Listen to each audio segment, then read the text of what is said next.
నమస్తే, welcome to our channel. నేను ప్రియాంకరం. Pinnelli brothers కోర్టులో లొంగిపోవడం మనకు తెలిసిందే.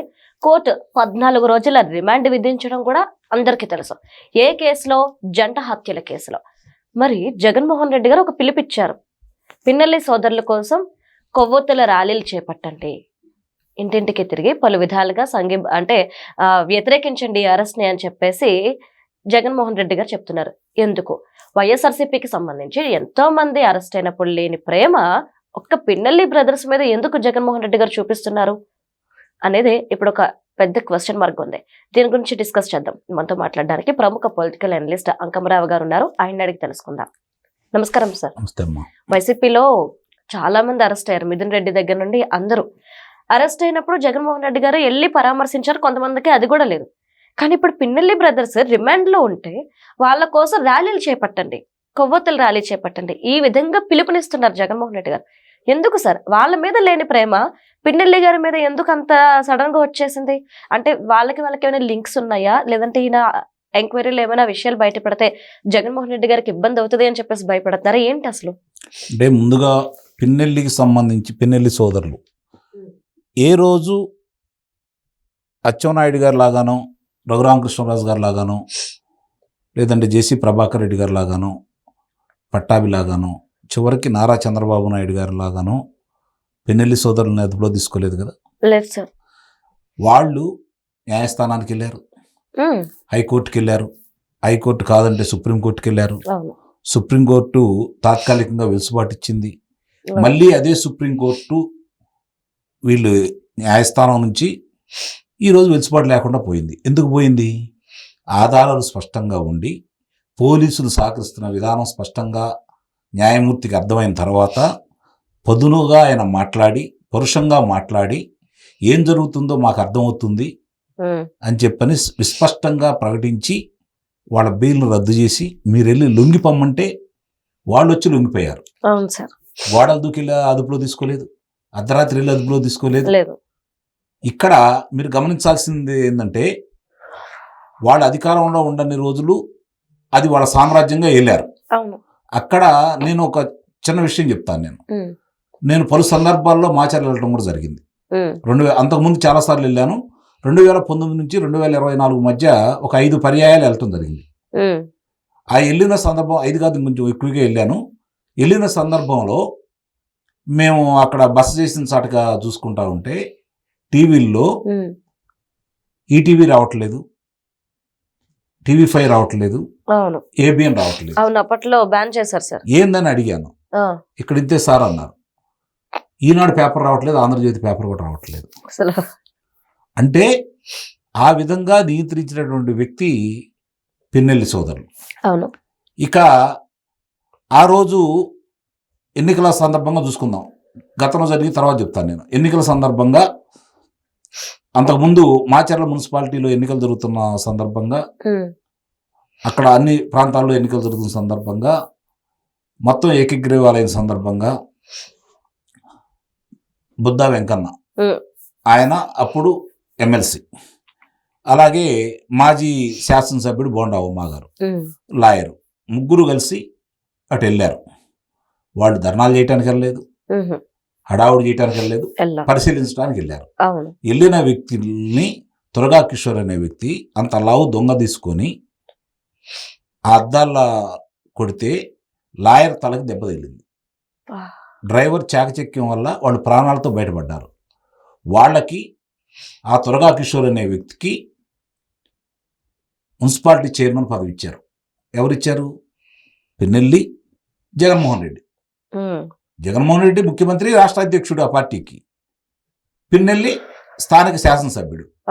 మరి వీళ్ళు కలిసి వాళ్ళకి ఇచ్చేసి అతని మీద బెయిల్బుల్ వచ్చేలా, అంటే బెయిల్ వెంటనే వచ్చేలాగా సెక్షన్స్ పెట్టి అతను మున్సిపల్ చైర్మన్ చేసి అతను పుట్టినరోజుకి పోలీసులు వెళ్ళి హడావుడి చేశారు. ఇది ఎవరి నేతృత్వంలో జరిగింది? ఆ రోజు ఖండించావా నువ్వు? లేదు. ఆ రోజు మాట్లాడేవా ఏమన్నా? తోట చంద్రయ్య గారిని నడి బజార్లో నిర్దాక్షిణ్యంగా గొంతు కోచి చంపినప్పుడు మాట్లాడేవా నువ్వు? ఇవన్నీ కూడా ఇట్లాంటి కొన్ని వందలు ఉన్నాయి మాచర్ల నియోజకవర్గంలో.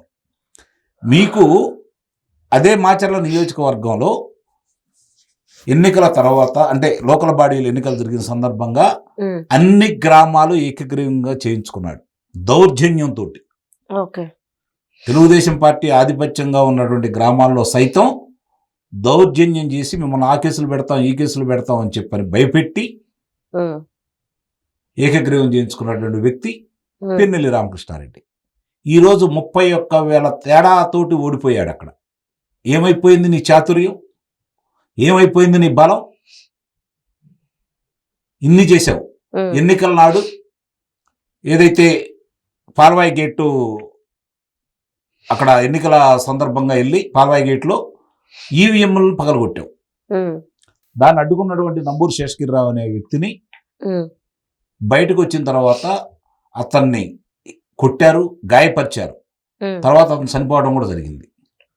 ఇవి చేసింది నువ్వే కదా. ఆ తర్వాత సరే దాన్ని వదిలేస్తే మాచర్ల మండలంలోకి ఉమ్, ఏ విధంగా దౌర్జన్యంగా వెళ్ళావు నువ్వు? ఎన్నికలైపోయిన ఆ రోజు, ఎన్నికలైపోయిన సాయంత్రం మరుసటి రోజు. ఉమ్, ఆ తర్వాత వాళ్ళ తమ్ముడికి మీ ఇద్దరి మీద గృహ నిర్బంధం పెట్టేసి హౌస్ అరెస్ట్ చేస్తే ఉమ్, నువ్వు ఎలా తప్పించుకొని వెళ్ళిపోయావు? ఉమ్, ఇక్కడ గమ్మత్తు ఏందంటే న్యాయమూర్తి చెప్పినట్లు ఉమ్, వాళ్ళ వాహనం దొరికింది, వాళ్ళ ఫోన్ దొరికింది, ఉమ్, వాళ్ళ అనుచరులు దొరుకుతారు, కానీ వీళ్ళిద్దరు మాత్రం దొరకదు. దొరకరు. అంటే ఆ నియోజకవర్గంలోనే కాకుండా పోలీసు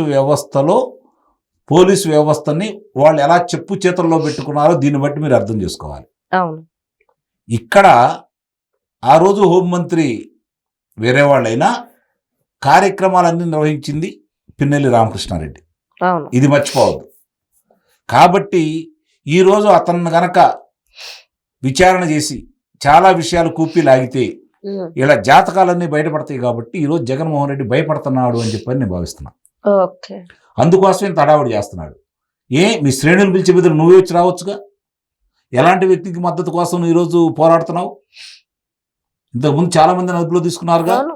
వాళ్ళ కోసం ఇలాంటి హడావుడి చేయలేదుగా. ఇతనికి ఎందుకు చేస్తున్నావు? ఇది కారణం. ఇంకోటి, ఆ రోజుల్లో 2014-2019 వరకు తెలుగుదేశం పార్టీ, భారతీయ జనతా పార్టీ అధికారంలో ఉన్న సందర్భంగా గురిజాల నియోజకవర్గంలో ఈ సరస్వతి పవర్ అండ్ సిమెంట్ ఆ, కంపెనీకి భూములు తీసుకున్నారు, కొంత కేటాయించారు.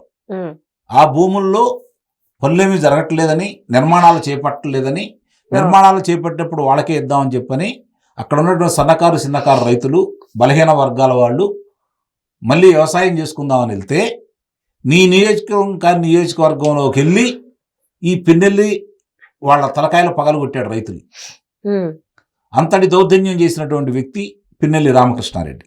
ఉమ్, ఇవాళ అలాంటి వ్యక్తి కోసం జగన్మోహన్ రెడ్డి ఆరాటపడుతున్నాడు అంటే జగన్మోహన్ రెడ్డి గుట్టుమట్లన్నీ ఎన్ని ఉన్నాయో మీరు ఆలోచించుకోవాలి. అతని దగ్గర ఉమ్, అతను చేసిన 5 సంవత్సరాల మాచర్ల శాసనసభ్యుడిగా అతను నిర్వహించిన కాడి నుంచి ఉమ్, ఇప్పుడు అన్ని ఒక్కొక్క విషయాలన్నీ బయటకు వస్తున్నాయి కదా. కాబట్టి దీంతో పాటు రేపు పొద్దున ఎన్ని విషయాలు బయట పెడతాడు అన్న భయం కొద్దీ మాత్రమే చేస్తున్నాడు. ఇందాక నేను ఉదాహరించినట్లు అతన్నేమీ అర్ధరాత్రి పూట వెళ్ళి అదుపులో తీసుకోలేదు, ఇబ్బంది పెట్టలేదు. న్యాయస్థానం చెప్పితే లొంగిపోమంటే వచ్చి లొంగిపోయాడు. ఉమ్, అయినా సరే పోలీసులు అతను అదుపులో తీసుకోవాలి. ఇది గమనించుకోండి. ఇవన్నీ కూడా చూసిన తర్వాత, జరిగినవన్నీ ప్రపంచానికి తెలిసిన తర్వాత కూడా పిన్నెల్లి సోదరుల గురించి జగన్మోహన్ రెడ్డి ఇంత ఆరాటపడుతున్నాడంటే అతని మనస్తత్వం ఎలాంటిదో, ఎలాంటి వాళ్ళని ప్రోత్సహిస్తాడో దీన్ని బట్టి అర్థం చేసుకోవాలని చెప్పని అయితే ప్రజలను కోరుకుంటున్నాం. Right. Thank you so much sir.